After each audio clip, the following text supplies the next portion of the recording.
हं? अरे बापरे, कुठे गेला हा? हं?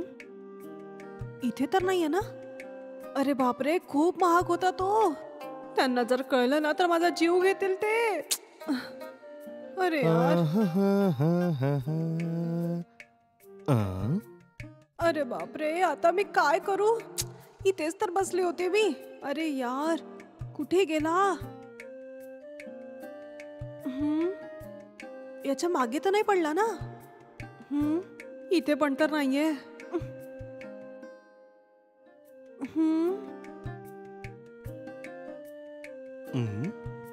अशी सिरियसली ही काय शोधत असेल? काय झालं मॅडम? काय झालंय? माझी अंगठी हरवली होती, कुठेच दिसत नाहीये. प्लॅटिनमची रिंग होती. अरे रे, प्लॅटिनमची रिंग हरवली तुम्ही? काय किंमत असेल त्याची? हेच काही 5 लाख रुपये असतील. माझ्या लग्नात ना माझ्या घरच्या लोकांनी मला दिली होती. काय बोललात? 5 लाखाची अंगठी तुम्ही हरवलीत? हो ना. अरे अरे, हे काय ऐकतोय मी? झालंच मग. कुठे गेली माहिती तुम्ही नाही. शोधा, मी शोधतो. अरे मी बघितलं. व्यवस्थित शोधा. हा अरे कुठे गेली असेल? इथे नाहीये. अरे इथे तर कुठेच दिसत मी नाहीये. आधीच पाहिलंय. माझं ऐकतं का मॅडम? तुम्ही एक काम करा, तुम्ही यात बेडरूम मध्ये शोधा आणि मी इथे शोधतो. ठीक आहे. लवकर जा लवकर. सोफ्याच्या खाली तर नाहीये. 5 लाखांची अंगठी आहे.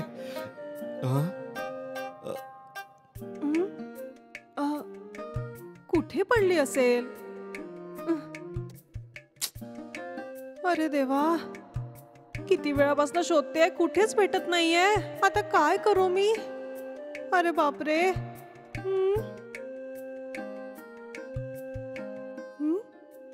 खाली तर कुठे नाही गेली नाही. नाही मिळाली. अशी कशी कुठे गेली ही? छे, कदाचित कबर्ड मध्ये ठेवली होती का? बघून घेते एकदा. इथे पण तर नाहीये. अरे अंगठी तर इथे. बरं झालं तिचं लक्ष नाही गेला. याला ठेवतो मी. शोधायचं नाटक करतो आता. अरे रे, अंगठी तर इथे कुठेच नाहीये. तुम्हाला मिळाली का? नाही ना. हॉलचा कोपरा कोपरा शोधला मी, पण कुठेच अंगठी मिळाली नाही. काय करायचं आता? अरे मी तर इथेच बसून टीव्ही बघत होती. नक्कीच इकडे कुठे असेल ती. मी पण सगळीकडे शोधलं, पण तुमची अंगठी कुठेच नाही मिळाली. आता मी काय करू? ठीक आहे मॅडम, मला घरी थोडं काम आहे, मी निघतो आता. अंगठी तुम्ही शोधा. बरं ठीक आहे.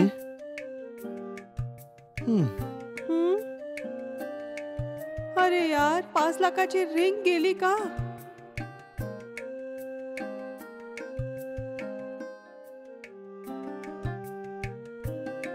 लग्नासाठी माझ्या घरच्यांनी इतक्या प्रेमाने दिले होते, मी तर गमावलंय.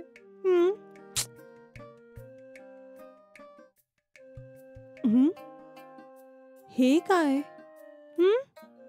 अरे मिळाली. वाचले रे बाबा मी.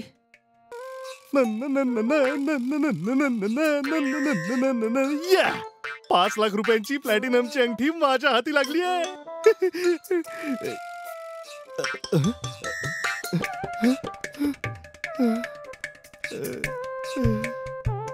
पॉकेट मध्ये छिद्र आहे. अरे देवा, हातात आलेली अंगठी हातातून निसटून दूर गेली.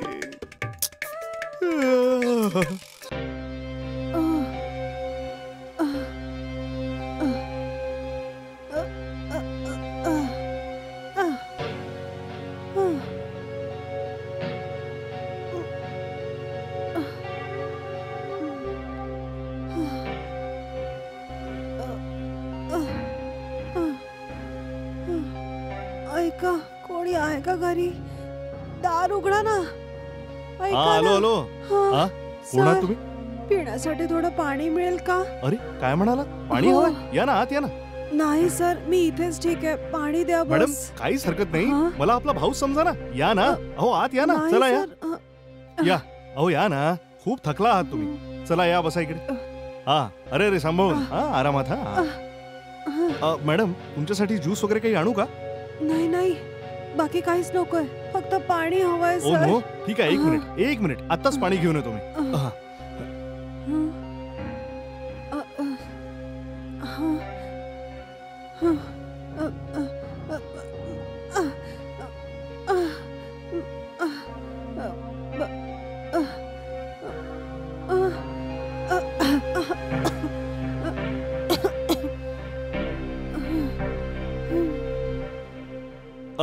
ताई, अहो ताई,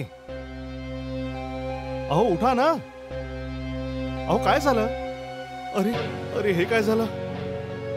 पाणी मागत होती तर मी यांना म्हणालो खूप थकलेले दिसता म्हणून आत येऊन बसा, आणि त्यात मी आतून फक्त पाण्याचा ग्लास आणला आणि मी पाहिलं तर ही मेली. आता मला आत जावं लागेल का? हिला मीच मारला म्हणून पोलीस काय मलाच घेऊन जाणार आहेत का? ताई,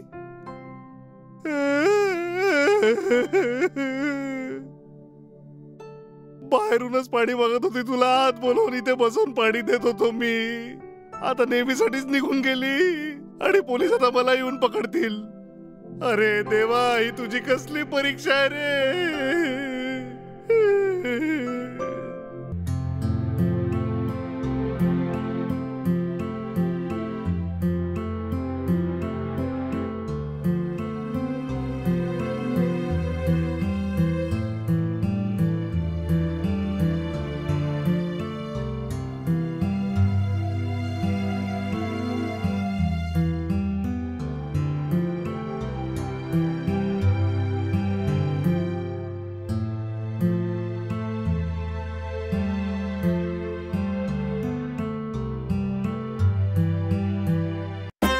तुझ्या बांगड्या मस्त आहे. चांगल्या आहेत का? कितीच्या आहेत?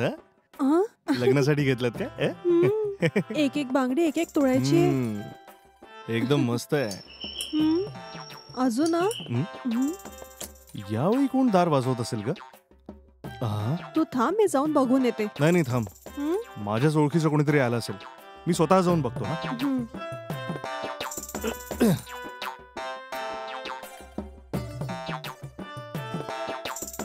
कोण आहात तुम्ही? तुमचंच नाव दिनेश आहे का? हो, मी दिनेशच आहे. तुम्ही कोण आहात? मी सुभाषिनीचा नवरा आहे. तुम्ही सुभाषिनीचे हसबंड आहात? हो, खरंच मी सुभाषिनीचा नवरा आहे. आणि तू तिला इथं घेऊन आलायस ना? माझ्या बायकोला माझ्यासोबत पाठव ना. मी सुभाषिनीला नाही बोलवलं, ती स्वतः मला शोधून इकडे घरी आली. ठीक आहे, काही हरकत नाही, तिला माझ्यासोबत पाठवा ना. ठीक आहे, थोडी वाट बघा, सुभाषिनीला मी बोलवतो, तुम्ही स्वतःच तिच्याशी बोला. नाही नाही, ती तुमचं म्हणणं ऐकेल, तुम्हीच तिला समजावून पाठवा ना. हा काय विचार करताय? प्लीज माझ्या बायकोला माझ्यासोबत पाठवा ना. जेव्हापासून ती इकडे तुमच्याकडे आली आहे, माझ्या फॅमिलीमध्ये खूप प्रॉब्लेम झालेत. तुमचं एकमेकांवर प्रेम आहे हे माझ्यापासून लपवून तिचं लग्न माझ्यासोबत लावून दिलं, आणि ती आता तुमच्यासोबत आली आहे. ही गोष्ट माझ्या घरच्यांना कळली आणि माझे घरचे दुःखात बुडून गेलेत. ठीक आहे, जरा थांबा, मी आधी तिला बोलवतो, तिच्यासोबत बोलून पाहूया. सुभाषिनी, सुभाषिनी. हो, आली. तुला कसं कळलं की मी इथे आहे? सुभाषिनी, तू माझ्यासोबत ये. आपल्या घरी सगळे खूप चिंतेत आहेत.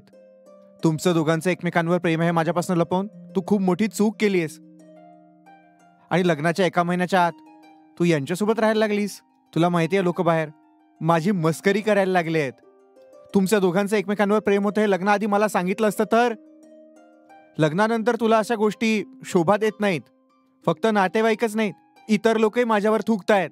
कृपा करून माझ्यासोबत ये ना. नाही हो, मी नाही येऊ शकत तुमच्यासोबत. मला यांच्याच सोबत राहायचंय. आम्ही दोघं 5 वर्षांपासून एकमेकांवर प्रेम करतो. माझ्या घरच्यांना पण माहिती आहे ही गोष्ट, पण त्यांनी आमच्या प्रेमाला मान्य केलं नाही आणि तुमच्यासोबत लग्न लावून दिलं. यांच्यावर प्रेम करते मी, मग तुमच्यासोबत कसं आयुष्य घालू मी? म्हणूनच मी यांच्याच सोबत राहील असा मी निर्णय घेतलाय. मी तुम्हाला डिवोर्स पेपरवर साईन करून द्यायला तयार आहे. तुम्ही मला विसरून जा आणि कुठली चांगली मुलगी बघून लग्न करून घ्या. हेच आपल्या दोघांसाठी उत्तम राहील. तुझं म्हणणं ठीक आहे, पण हे सगळं लग्नाच्या आधीच मला सांगितलं असतं तर. माहितीये, तुझ्यामुळे माझं आयुष्य उद्ध्वस्त झालंय. आता तुझ्या चुकीसाठी मी का शिक्षा भोगू? हे बघा, जे झालं ते झालं आता. जर तुमच्यासोबत लग्न नाही केलं तर माझे आई बाबा मरतील अशी धमकी दिली होती. म्हणूनच मी हे लग्न करायला तयार झाली होती. हे बघा, मी तुम्हाला डिवोर्स देईल. तुम्ही कुठल्या दुसऱ्या मुलीला बघून लग्न करा ना. मला माझ्या प्रेमीसोबत निवांत जगू द्या ना. यापुढे इथे यायचं नाही आणि मला कसलाही त्रास द्यायचा नाही. निघा तुम्ही इथून. शिट.